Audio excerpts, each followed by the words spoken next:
So when I'm painting, my technique has changed a little bit. It's quite intuitive, so I don't really notice it's changing until afterwards. I'm like, oh yeah, I've approached it differently. So now I always do a base. Well, I always start out with a sketch, and then I do a base layer of yellow and red mixed together, and that goes the base of all my paintings. And then from there, I just keep applying paint little by little, kind of like watercolor. So that's similar to how I've always done it.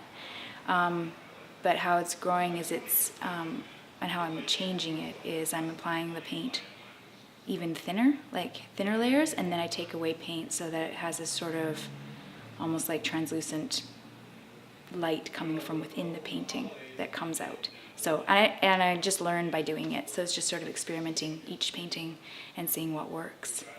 So this one is not as much with that translucent light coming through it, because this is more, there's more paint on this, but there's some that have more of that coming through. And here, like this one here, is just applying paint and then taking some away, so you can kind of see the orange and the red coming through underneath it. So, which is interesting, because like the title of this show is called First Light, and I've had a series of shows. First one was Night Watch, then Just Before Dawn, now First Light. And it's funny how the light, rather than coming externally, is coming from within. So it's, I feel like my paintings teach me things about life.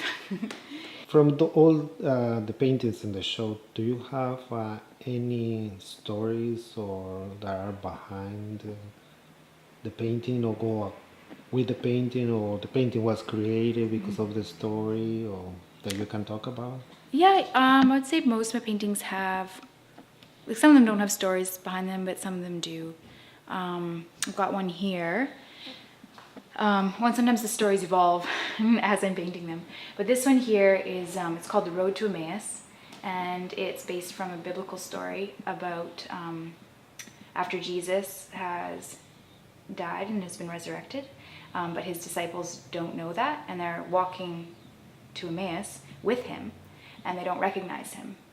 And so for me, it's just, I just wanted to paint kind of like this barrenness of what it is to just be walking without feeling the presence of God, yet not realizing that it's actually right here with us right now and around us.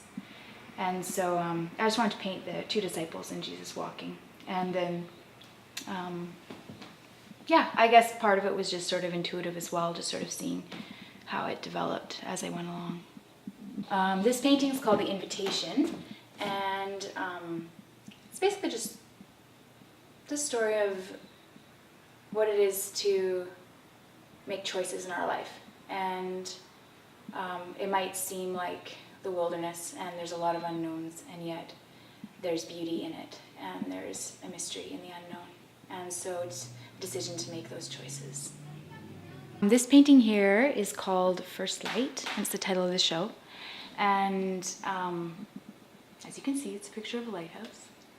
And I think so much of the time I think of light being something of an external source, like in the daylight. And so that's what I thought I would be painting when I wanted to title the show, as if I'd be painting a lot of light coming externally, like from the morning. But this one happened instead, and so it kind of kind of spoke to me about how first light comes from within and it shines in the darkness. So it brings light to the darkness and it comes from within.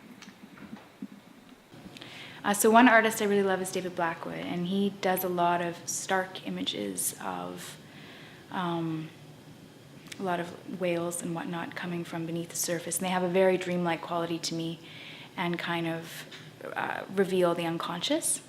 And so I wanted to paint sort of like breaking through into consciousness. And so I wanted to paint a picture of a whale kind of breaking through into and celebrating life.